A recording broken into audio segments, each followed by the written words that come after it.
Hey, welcome to the show, Leading and Growing Your Real Estate Business. This is Coach James Short, aka Shorty, and this is a show for those within the real estate industry wanting to lead and grow their real estate business. It's a series of interviews that we conduct for those within the industry. So we're finding out what those leaders are within the industry, what makes them tick, what's their story, what are their strategies, and how to become the leaders and the growers within the industry. But also, it's an interview series with those outside of the industry. I'm always a big believer of looking at a whole different part of the pie rather than just focusing on one part of the pie. Because what it does, it allows you to have a different perspective, allows you to get snippets or golden nuggets from those outside of the industry that can look in the industry and go, there's a different perspective. And so I encourage you to reach out to the guests. I encourage you to lean into these series to find out how can these pieces of information, experiences, stories help you lead and grow your real estate business. And welcome back to another edition, ladies and gentlemen. Sit down, strap your seatbelt on. We have the man of the moment back again for more. Alan Stevens. He is the master communicator, world leading expert on communication. He's the face profiler. He gets under the hood and he even thinks before you know that you're thinking. He is a mover and shaker. He is the man. He's a good friend, a mentor, and a great leader within the communication space. I call him the celebrity mentalist because you start looking at him and he's already worked you out before you even start talking. So, Alan, it's an honor and a privilege to have you back on the show today. Welcome, mate, and thank you for your time. Thank you very much, and love the introduction. I've really got to meet this guy someday. It sounds pretty cool to me. I know, right? I know. Oh, so you are the most viewed guest. You are the most popular guest. You've been on the show a number of times, and thank you for being back on again today. My pleasure. It's always about being able to share what I know and being able to help other people, and that's what drives me. So if you haven't checked it out, go to alanstevens.com.au and check out his website. He's got so many resources, so much information. He gives so much away. And he loves what you're saying. You love to train your competition because not Yeah, many people do what you do. well, there's not many people that really do what I do, but my whole focus is to create and train my competition because we need more people doing it, but they've got to be doing it right. And so I Mm. felt that I had a moral obligation to train the people who really want to learn. But I only want to train the best ones that really focus on the people around them, not just doing it to make money. Love it to make change. And you've had some great results and great over the years. And today we're going deep diving because it's a longer podcast today. Today's key topic is coercive control. You've had some fun around this topic online on socials, I see, over the last couple of months. Some great debates. Tell me, what sparked the conversations online and the wanting to go down the rabbit hole around coercive control? Well, just looking at relationships today in general.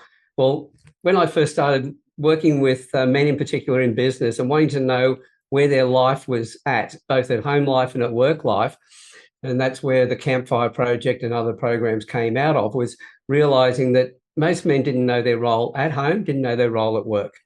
And so I realized that they needed a safe place to be able to share their stories, to have somebody listen to them without judgment, without telling them they were right or wrong or anything else. Because most men didn't know their role at home as far as, go out, work your tail off, show you how much you love the family by being absent, bringing the resources in. And then at the same time in the workplace with all the gender equality, political correctness and all the stuff that's going on today, guys always trying to do the right thing. But one day everything's one way, but the following day the goalposts have been moved. So we were able to say one thing one day, we can't say it the next, and that caused frustrations. That got me thinking more about what was going on in people's lives, in their relationships, especially at home, and even in the workplace with manipulation and other things there as well. Because I realised through my own experience of being involved in a workplace situation long before I became a profiler, where there was a little bit of what they call mobbing going on. And that's where one person creates a story about somebody else. then gets everybody else involved and steps back and goes, wasn't me, but lets the other people take over and give that other person a hard time. And they don't even know why they've done it. They've just been manipulated. And I realized that sort of control was going on at all sorts of levels. And then leading up to Christmas, I decided to write a couple of articles, one about where the man had been involved in coercive control, where he was a victim, and another one where the woman was a victim. But they were a three-part series, both of them. First part was how they got captured into that situation. Then secondly, what they could have recognised if they'd been aware of it. And thirdly, how they could have got out of that.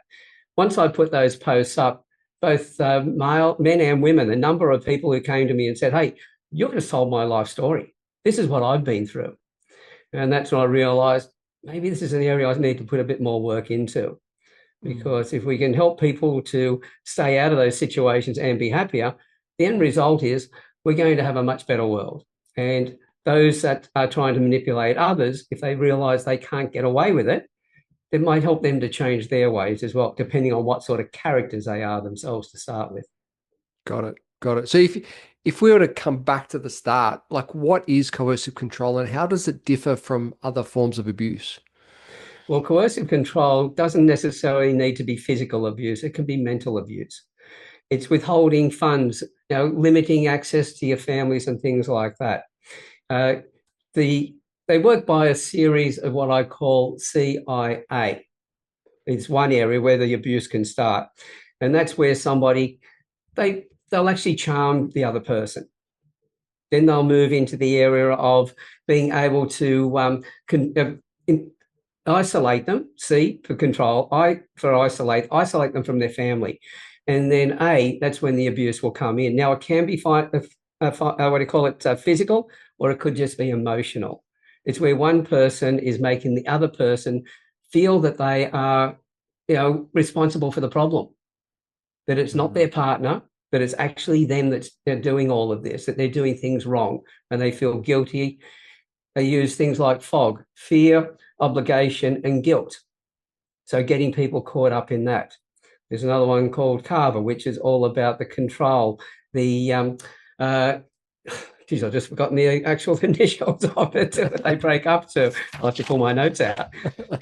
There's just so much going on in this at the moment. So I'm doing a lot of work around the four dark psychologies, which are your Machiavellians, your narcissists, your psychopaths, and your sociopaths, and where they may be similar, but where they differ as well, and knowing how to actually work around that. But the person who wants to control somebody else is going to make the other person feel guilty but they're responsible for the problems, that their partner is there to help them, that if it wasn't for their partner, their life would be miserable, and they feel obligated to their partner. Yeah, right. Interesting. How come why is it so difficult to detect from the person experience it and for outsiders? Because it's so subtle. Mm. It's done in a very controlled and very organized way in which they do it. They'll get you, first of all, to feel that everything's fine. This is the most important person in your life. You've found your soulmate. And then it works on from there. So there's that charm, as I said before. And then as it goes along, then it's the manipulation starts. There's the isolation from your family and your friends. There's and starting to put some controls on you, like, you're always going out. You don't care about me. So what do? You stay home. And then they'll be very kind to you, because with the full abuse, with CIA, you have an extra letter, which is K. So charm, isolate, abuse. And in some cases, that's K for kill. But it can also be K for kindness. Yeah, right. And the kindness is put in whenever you think, oh my God, there's a problem with my partner, there's something wrong with them. All of a sudden, the kindness comes back in and you go, oh, maybe it's me. It's the manipulation. It's just done so well. And this can happen to anybody. It could be an executive of a company who's working with thousands of employees. But there's subtlety. When they get home, they've got everything else going on in their mind and they don't see it. Mm. That's true. That's true. Over the years, definitely seen it through clients and on their home front. And when you're hearing their stories, where this whole CIA, as you mentioned, and the little nuances that they share, it's quite interesting how they can sometimes see it, but they feel stuck. They feel stuck in this pattern. They can sometimes see the pattern or sometimes not see the pattern, but they get affected by the pattern. What can be done about when someone can see it or not see the pattern? One of the things is checking on our own emotions. The way it's done is that we feel if somebody says to us about the guilt side of things, they're saying, look, you don't care about me, etc., because you're not doing this particular thing. Well, it's a matter of addressing what they've said, but without taking their emotion on. It's about controlling their emotion, stopping, disempowering, it's probably the best word. Right. So if somebody has said to you and that, well, what about me? You always want to keep going out. Well, it's a case of saying it in a way in which, well, right now I've made a promise to the others I can do that. But next thing, I'll spend some more time with you, etc. But then making sure you follow up with it so there's no backlash later on saying, oh, you said that, but you didn't follow up. So you make sure that you put extra effort into spending some time with them. But the whole thing there was to try and isolate you from your friends, your family, or whoever it was who you were going to go and see. So you still go and see them, but doing it in a way in which you make sure that you spend time with that person. So it negates their argument about you didn't care about me, you didn't spend time with me. Right. Okay. Interesting. And so, where could be some other red flags that people may or may not know that exist, but we could actually highlight so they could be aware? Well, again, this is why with the profiling I do, we look at the facial features to understand somebody's personality. That gives us a grounding of how they should react or should behave in different situations. We've got the body. Now we change our language then to match the way they need to be spoken to make that connection. But we've also got the body language and the micro expressions, little expressions on the face that start to give things away. And if we start noticing those more and more, we recognize when there's something not right. Now, everybody who's listening to this, I guarantee that they've had some times in their life where they've just felt they've been in a room, been around other people, they just felt something's not right, but they're not quite sure what, even though everything that's being said is absolutely perfect. What they've actually picked up are the non-verbals. By spending a little bit more time to be a little bit more observant, taking a bit more time before we respond, just take that moment to have a stop and think and ask yourself, is there manipulation going on here? What's this person real? What's the motive behind this?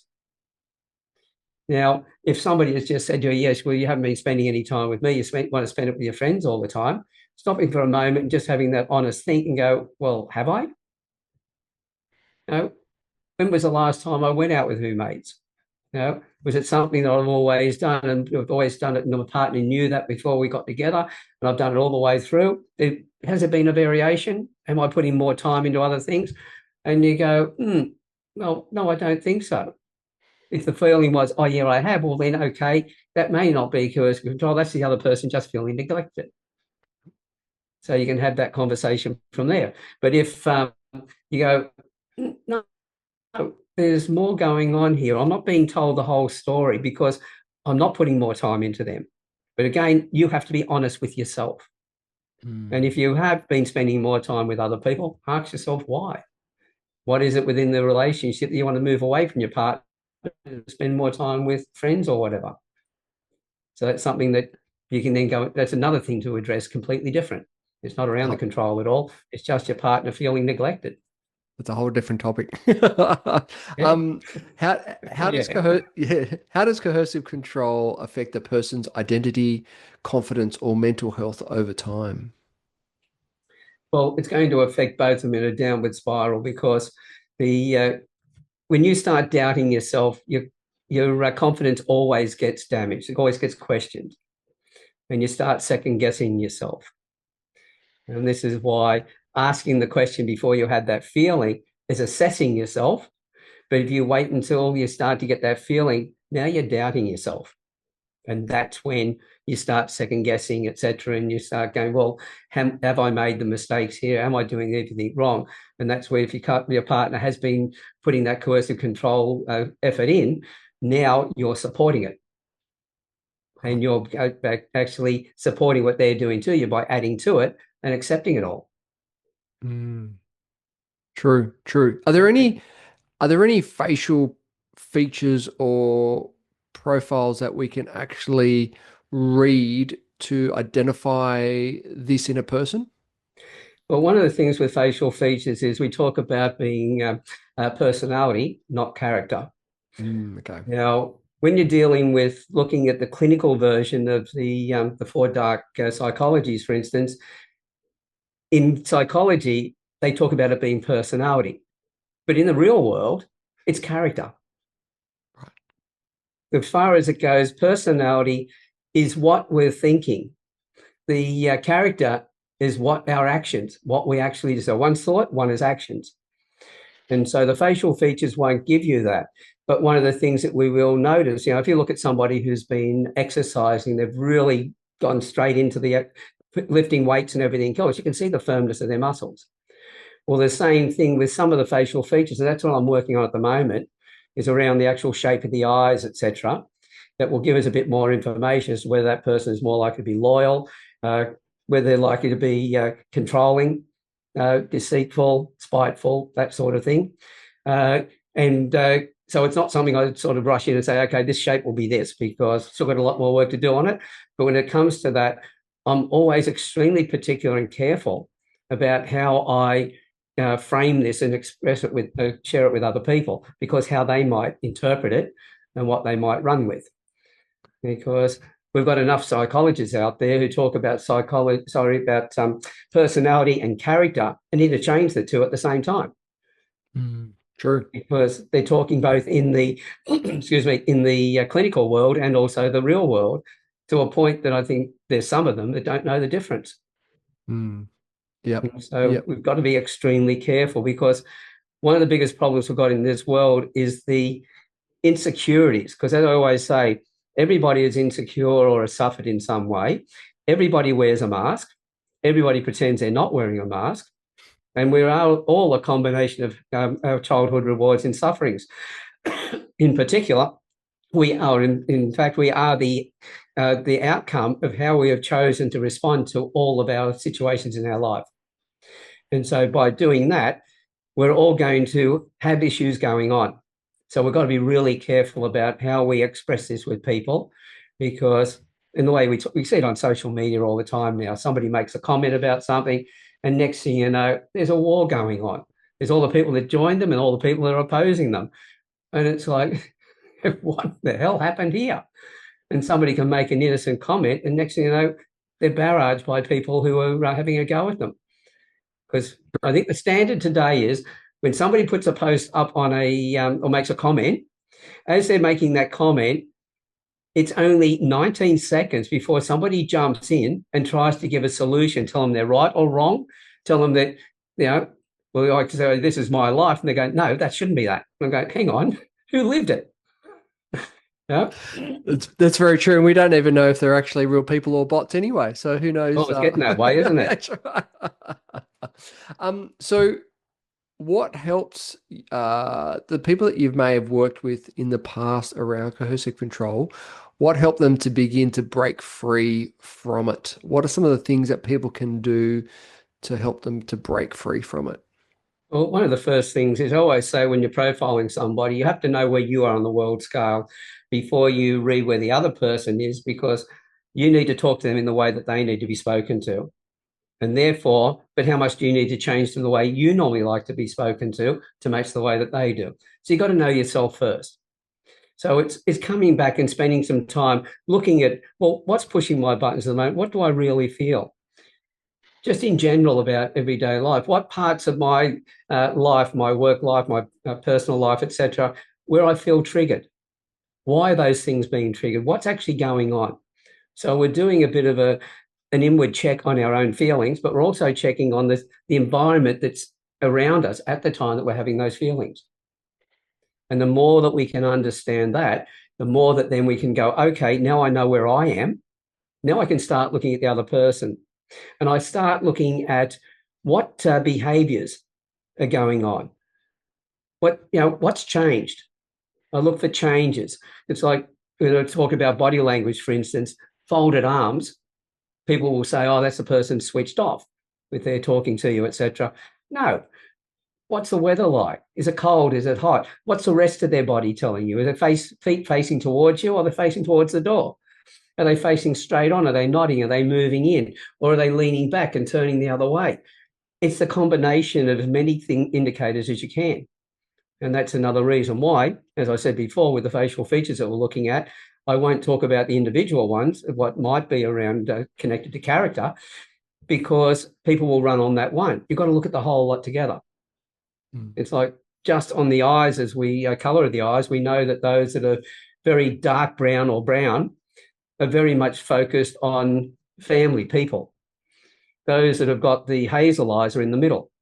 But the green and the blue, they're more about themselves. Now, if I just went on that one trait and said, oh, if your partner's got blue or green eyes, they're going to be focused on themselves more than focused on you. That would be incorrect, because what's the rest of their facial features telling me? Are they all aligned about being connected?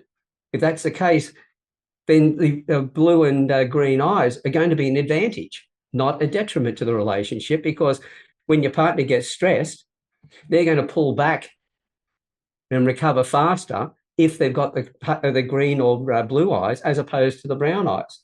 The brown eyes will hang in there and hang in there and hang in there and get exhausted and exhausted more.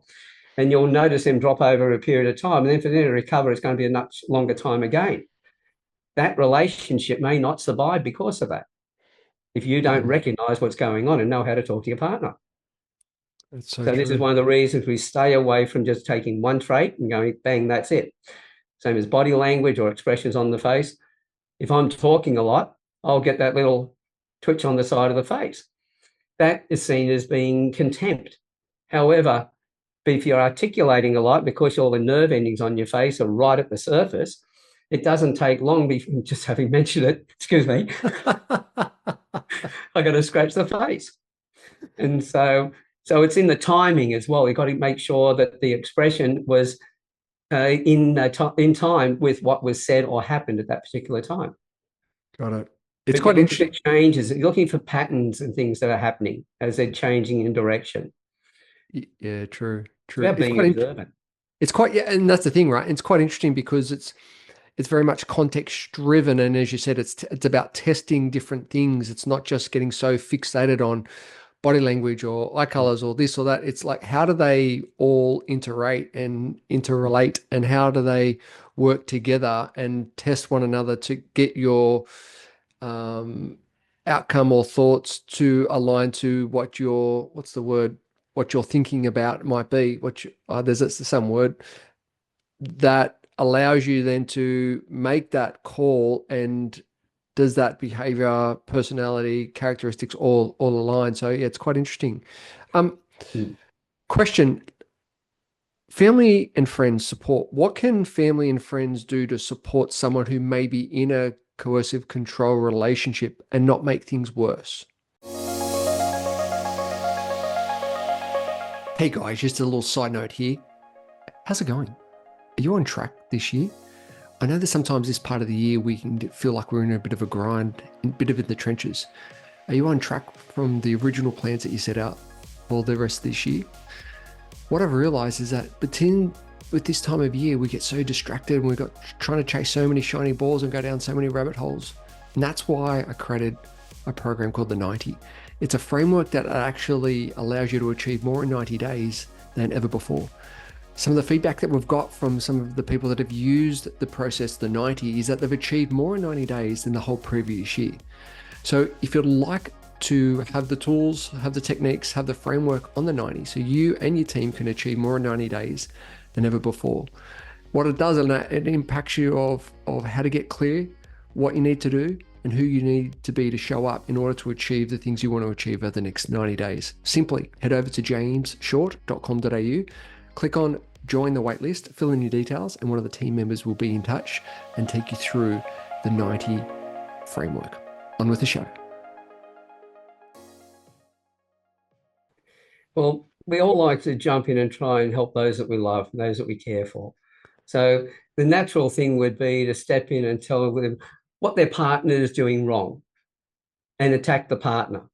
Now, if the partner has already got them feeling that they're obligated towards them, they're just going to alienate their family, friends are going to alienate themselves by that action.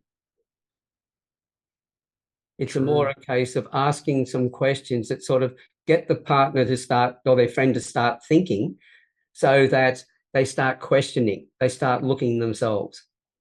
And in some cases, I've been talking to somebody, I've actually talked about another relationship and talked about what was going on there. And I go, they didn't recognize this was actually happening, etc. But actually what I'm talking about is what I can see is going on in their family, in their relationship. And so because when we hear somebody here talk and we really connect with it, there's usually an alignment that we have with it. If somebody tells us a story of what their life has been like and it connects to what we've been through, we feel a bond. We listen more. And so by structuring things in that way, you can actually make that connection. But the thing is that it's not a matter of pushing the partner away from them. You want to look after your family, friend, or whatever. It's not about pushing their partner away. It's a matter of going, okay, well, let's try and invite them in. Let them be seen in that bigger gathering to bring out their true nature. Right. And, I talk about with the CIA, the charming, with women in particular, I always ask them, well, have you, is that person just charming to you, or were they charming to everybody? It's just the way they are with everyone. And I'll actually say, look, test them out, especially when I've met somebody who's shown me a photograph of somebody they're thinking of dating or they've just started dating. They go, well, what's the relationship going to be like here? And I go, well, first of all, what are you looking for in a relationship? Then I can look at that face and go, right, well, they've got the traits that will align to that. I'll then go, okay, this doesn't seem, you're telling me they're like this, but what I'm seeing is this. Maybe just look for these particular things. Now, in the early stage of the relationship, they're open to do that. They haven't been taken right in yet. So at that point, now they've got some pre-warning. There was a receptionist at one of the specialists I went to, and she'd been talking to me each time I went down there, and she's showed me a photograph of a gentleman that she was starting to date.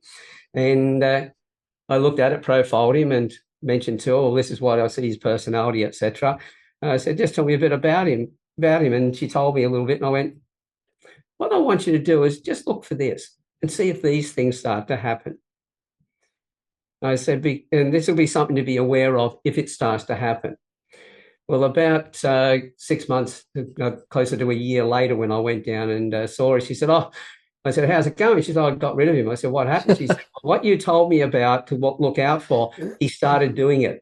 So she was pre-warned. So she saw the manipulation coming out and wasn't taken in by it. Because she had that awareness, he didn't have the opportunity to take her through the process. Wow. Gold. And so I don't know whether she's found another partner yet or not, but I know that she's more aware now. She's looking for that side of things. We've always said in business, for instance, if you're going to hire an executive within your business, don't just do it in the office and have an interview there. Take them to lunch. Get it down to your small team and take each of them out to a small selection. Take them out to lunch. See how, take them to a busy restaurant, which is in buildings where there's people opening doors and closing doors and things like that. People who may take the car and valet park it or whatever, and just see how they react to everybody. When the waiter comes over, or the waitress comes over and takes their order, how they polite, do they look at them, etc. while they're doing that? They might look at the thing, oh, yeah, I'd like this, and do they glance back at the person? Do they give that person a smile? How do they talk to them? If it's a waitress and it's a male and he's trying to be a little bit flirtatious, etc., just check for those things and see, especially if he's with his partner and he's trying to do that sort of thing, those sort of things that may not be noticed. But now you start noticing in the job interview, you see how they treat the doorman, you see how they treat other people who might be about to open a door. Do they open it and let the other person through? Do they address people with politeness? They may talk to the boss and other people differently as far as the amount of formality and things like that. But is that level of respect in there? If it's not, you start to question it. Now, if you're getting that respect, but they're not giving it to anybody else, you go, hang on, I'm being groomed. Mm. Now, and this happens to in that employment situation. That boss of that company could be getting groomed by the person who wants to get into that role. They get the job, but it's not their true nature. Once they're in that role, they then treat everybody else with disrespect. And now you've got a problem within your organization. So coercive control can even happen at that level. Interesting. And these are the things that we need to be aware of. That's so true, and that's a great tip around going out to lunch and looking at us in a social setting and just see how people interact with, it could be the Uber, the waitress or the waiter, whoever it might be, just in those social settings, because you can see then what are those characteristics and behaviors really coming out. In relations to society and government, is there enough being done on that level to safeguard people, to policy driven?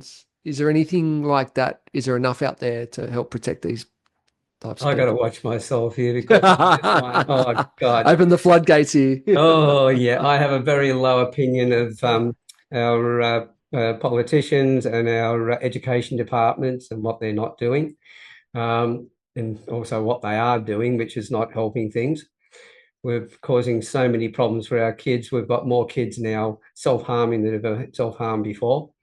We've, I know in Victoria, Jacinta Allen decided that she was going to put a position in place to correct the behaviour of men. Right. And when I heard that, I thought, oh my God, the chasm might be this wide now, but once she's finished, it's going to be that wide. There'll be no way of getting across this, because the end result is that when you point fingers at men first of all and say that men are responsible for everything, then we've got problems. There's a lot of coercive control going on in the general public as far as the talk about manipulation, etc., with between the difference between men and women, etc. The thing about men and women is that we are different to each other, but we are complementary. One can't be their full potential without the other. And when we come together, we create something greater again. It's like being a father and raising sons, for instance. We can get them ready to go through their rites of passage to become men, but we need other good men around us, so they can pick a little bit from all of them to create their own identity, which is uniquely different to everybody else. The same thing, we have to treat our sons on that, how to respect women. Show them and that usually becomes in the way in which we treat our partners, so that they can see that, well, that's the way Dad treats Mum. This is what I need to be able to do with the women in my life. But at the same time, watching Mum, seeing how she behaves and everything else, go, now I know what a real woman's like. And this is that would set my standard by that. If she's really got a high standard, then I'm going to set my standard high for the partner I'm looking for. If she's got a low standard, then there's not much use bothering. Now, it's a case of, why should I respect them? And this is the role that both parents have, is to guide them through. So in doing that, they've got to then be treating each other the right way as well. Now, they don't have to be married. They can be separated. But do they co-parent the child together? Now, the manipulation that goes on, the coercive control from a parent to their children against their ex-partner, is also a massive problem today. For either partner to rubbish their ex-partner, then the end result is they're telling their child that half of them is no good, because half of the child's DNA is made up of the mother and half of the father. And so when we are putting down our partner, there's that control there again. We're trying to manipulate our children so that they get alienated by their by the other parent, or aimed towards them, so they move away from them. The problem with that is our kids are pretty smart. Over a period of time, it may not be until they're in their late teens, early 20s or something like that, and they're living on their own, they finally go, hang on, I'd been controlled. Yeah. I'd been lied to. And now they have two problems, because one, they've lost respect for that part of parent. But at the same time, how do I get back the relationship that's fallen apart with the parent who was put down all the time? Mhm. True. Interesting. Interesting. What about media and social media? Where does that have a play to part in bring light to this topic? Well, it's like all media, it survives on sensationalism. You know, newspapers, all the rest of it. You don't hear the good stories; they're always pushed to the back somewhere. The good stories that are up front always have some bit of villainy in the back that they can sort of be pointing towards somebody else, because good stories don't sell. Bad stories do, because again, that comes back not just on the newspapers, that comes back to us. If we're feeling so insecure and everything else, it's like we know that anybody who's been bullied is likely to become a bully themselves. Not always, but highly likely that they will. And so they then perpetrate what was done to them. But they usually give a bit more effort into it, and they perpetrate a little bit more than the last person. And so this is where it goes. It's like sociopaths, for instance, they are not born. They are developed. They're people who have gone through trauma in their life, have realised that they believe that that's the only way that they can fit in, is by perpetrating it back towards others. And so the situation goes on. So these are the things that we've got to look at, is where that's all happening. It's like, okay, if I look at the situation of, say, domestic violence, for instance, I want to know what led on to that domestic violence. Was that partner just somebody who was very, wired that way, a sociopath, psychopath, or a narcissist or whatever? Were they wired that way? Or were they, did that situation come because of some other behavior? Could it have come from coercive control from the partner who became the victim in the domestic violence? We're not looking back far enough to find out where this all starts. It's So like the cause and effect, really, isn't it? it is. Each thing that happens flows on to the next one. Yeah. And if we can understand that, instead of just saying, rightio, because we go straight to blaming and trying to put people in boxes straight away, instead of looking at the bigger picture. Because if we want to fix the problem by just looking at anybody who's found as a perpetrator of violence or whatever, or of coercive control, and going, rightio, this is what it is. We're not seeing this where it all came from. Every problem we've got today is communications. Yeah. It's a lack of relationships that have come from the lack of communication. The people don't know how to communicate in the right way. So, you go from somebody who has just become domestic violent towards their partner, but we find out that over a period of time, there was a lot of manipulation and stuff from the partner who became the victim. But before that, where did that come from? How did they pick that up? Unless they're clinically a psychopath, and therefore that's the way they were born, then everything else has been conditional. So what were the conditions that brought us through to that? So this is why I always like to sit back as far as I possibly can to see the whole picture and see what went on. And if we can do that, then we're able to get better results. Fantastic. And by the way, it's not doing that to try and find blame, because anybody, if you've got domestic violence, that's reprehensible. There's no justification in that as far as doing that. It's totally wrong. But what caused it? What's the understanding behind it? What caused it? And we work on the cause of it to try and fix that problem, not just beat the person up who was the perpetrator. Now, if we look at the coercive control, same thing again. Understand where it came from. As they say, when we're talking to people, we sit and we hold space. We're sitting there to listen, to understand. We're not listening to respond. Too many people are responding. That's why we've got that 19-second delay. from the time somebody speaks until somebody jumps in and tells them they're right, wrong, or whatever. Yes. So it's taking that. I've interviewed people on the Campfire Project, and some of their stories have been horrific, but also some of the things that they've done. I'm not sitting there and condoning it, but I'm sitting there to understand how it happened in the first place, what brought them Mm. to that point. Because if I understand it, then I can talk with them and guide them where they can then look and go, yeah, I should have done it this way, and this is what I can do. And they can change their direction. The only people that I believe that we can't help at all are the psychopaths, because they're not broken. That's the way they were wired. They're never going to change. They've got no empathy whatsoever. They can't even feel your empathy. They have their own feelings that they have, but they can't see your and understand your empathy. For them, actually, they've got to go and practice in the mirror and pull the expressions and everything else so they can try and fool you that they've got those emotions. But the others had those emotions, like sociopaths, they've actually pulled into their shell. Right.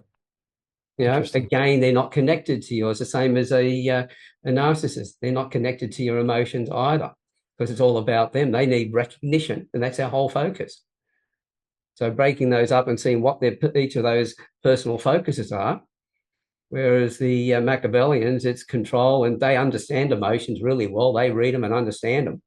They're completely different to the other three, and they're Right. long-term planners. Gosh.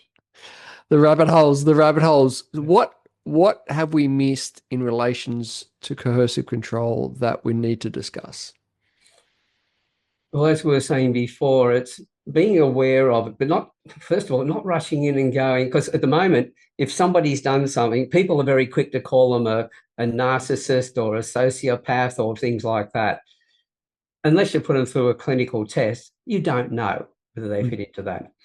It's like we look at Winston Churchill. He was the prime minister to have for a war, because he had some traits that were similar to the Machiavellians and also the narcissists.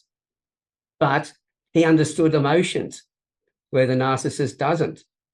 He felt for other people. He had that empathy. None of them have empathy, but he has empathy. And so he ticked a couple of boxes. But I've always said to people, like Chamberlain, for instance, was a prime minister for peacetime, but he would have got far too many people killed in war because he was too worried about people and never make a decision. And Right. that's where he blew it in the first place with what he understood about Hitler. So when Churchill came along, he understood completely different things. So he was more of a prime minister for wartime. So understanding those differences of that we need in our leaders, but knowing whether they fit right into those boxes or not. If they Mm. touch a few, like all of us, when people talk about mental health these days, still a stigma around it. I go, right, every last one of us, as those 4 points I mentioned before about suffering and wearing masks and not denying that we're wearing masks and all the rest of it, we're all on a mental health scale. But Yeah. which end of the line are we on today? Some of us go True. backwards and forwards. Some people are pretty good in staying fairly balanced at one end, but we're still on the scale.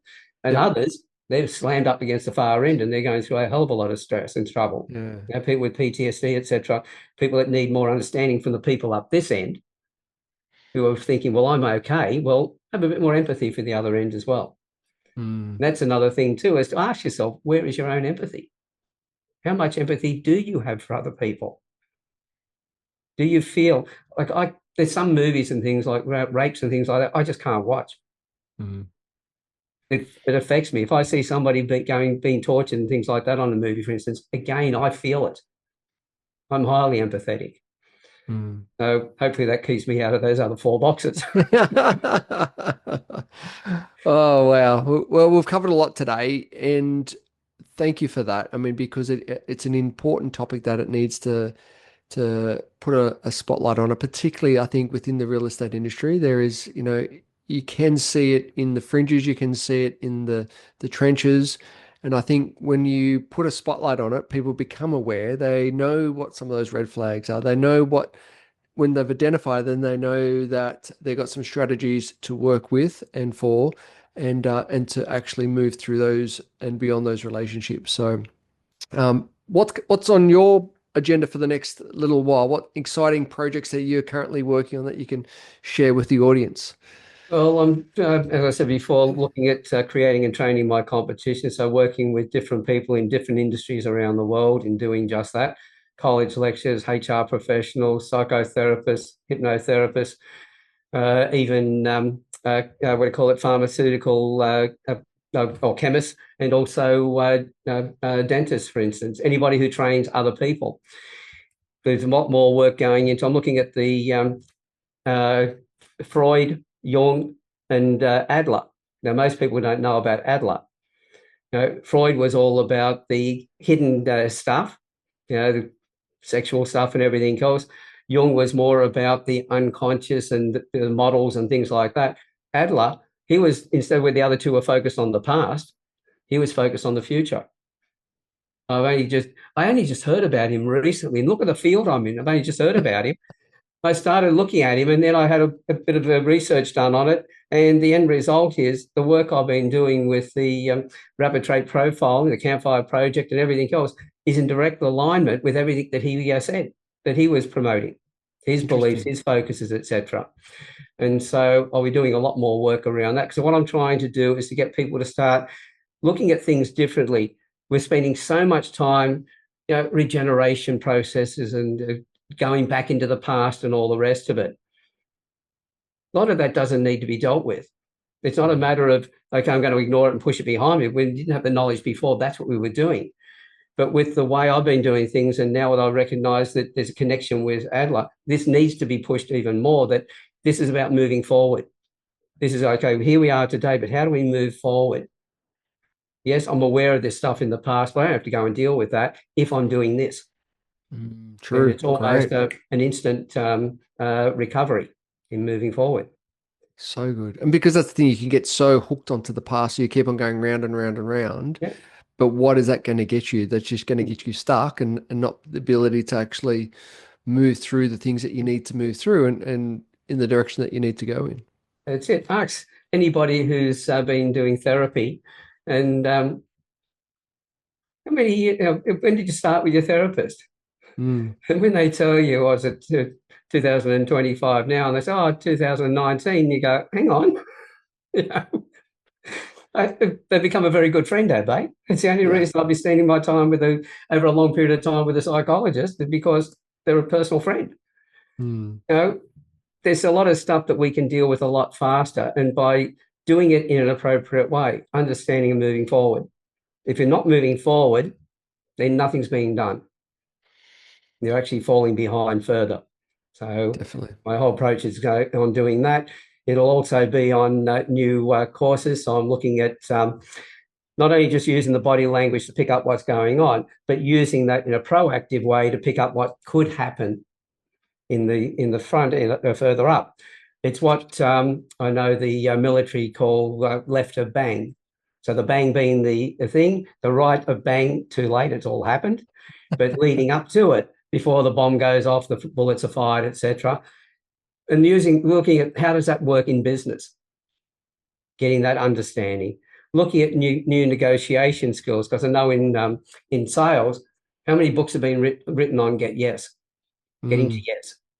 And so everybody's trying to get yes, yes, yes. But how many times have you spoken to somebody who's been going perfectly, and all the way through you've got yes, yes, yes, yes.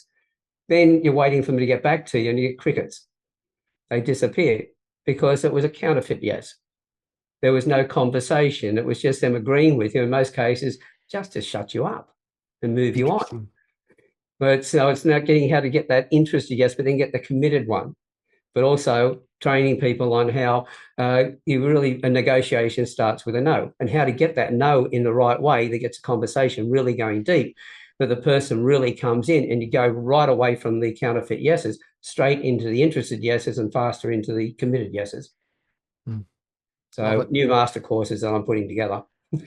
Love it. Love it. So much happening. Go and check it out. alanstevens.com.au. Follow him on all the socials. He's everywhere and everywhere.